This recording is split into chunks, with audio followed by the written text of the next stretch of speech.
తమిళనాడులో back to back hits కొడుతూ ఒక స్టార్ హీరోగా ఎదుగుతున్నాడు ప్రదీప్ రంగనాథన్. సో ప్రదీప్ రంగనాథన్ రీసెంట్ గా మన పవర్ స్టార్ పవన్ కళ్యాణ్ గారు నటించిన ఓజీ సినిమాని తమిళనాడు నుంచి వచ్చి మన తెలుగు రాష్ట్రాల్లో చూశాడు. ఎందుకంటే తెలుగు ఆడియన్స్ తో చూస్తే ఆ కిక్కే వేరప్ప అని మనోడు ఆన్సర్ ఇచ్చాడు.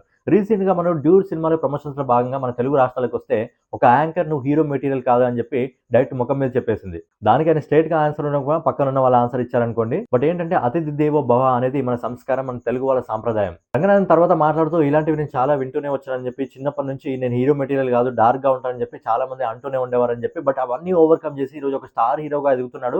ఇది ఒక్క ప్రదీప్ రంగనాథన్ విషయంలో కాదు, ఈరోజు స్టార్ హీరోలు ఉన్న చాలా మంది హీరోలు కూడా వీటిని ఫేస్ చేశారు. సో పక్క రాష్ట్రాల నుంచి వచ్చిన చాలా మంది హీరోలు మనం ఆదరించాం. రజనీకాంత్ గారు కానివ్వండి, కమల్ హాసన్ గారు కానివ్వండి, విక్రమ్ గారు కానివ్వండి, సూర్య గారు కానివ్వండి, కార్తిక్ గారు కానివ్వండి, ధనుష్ గారు కానివ్వండి, ఇప్పుడు వాళ్ళ లిస్ట్ లో ఒక Pradeep Ranganathan. So back to back hits కొడుతున్నప్పటికీ ఇప్పటికీ ప్రదీప్ రంగనాథన్ వాళ్ళ నాన్నగారు వాళ్ళ జిరాక్స్ షాప్ ఏదైతే ఉందో దాన్ని మెయింటైన్ చేస్తున్నారు. సో తెలుగువాడి గొప్పతనం ఏంటంటే, మీరు అక్కడ మా సినిమాలు నడవనివ్వకున్నా సరే మీ సినిమాలను ఆదరించి మీ హీరోలకి మంచి లైఫ్ ఇవ్వడం తెలుగువాడి గొప్పతనం.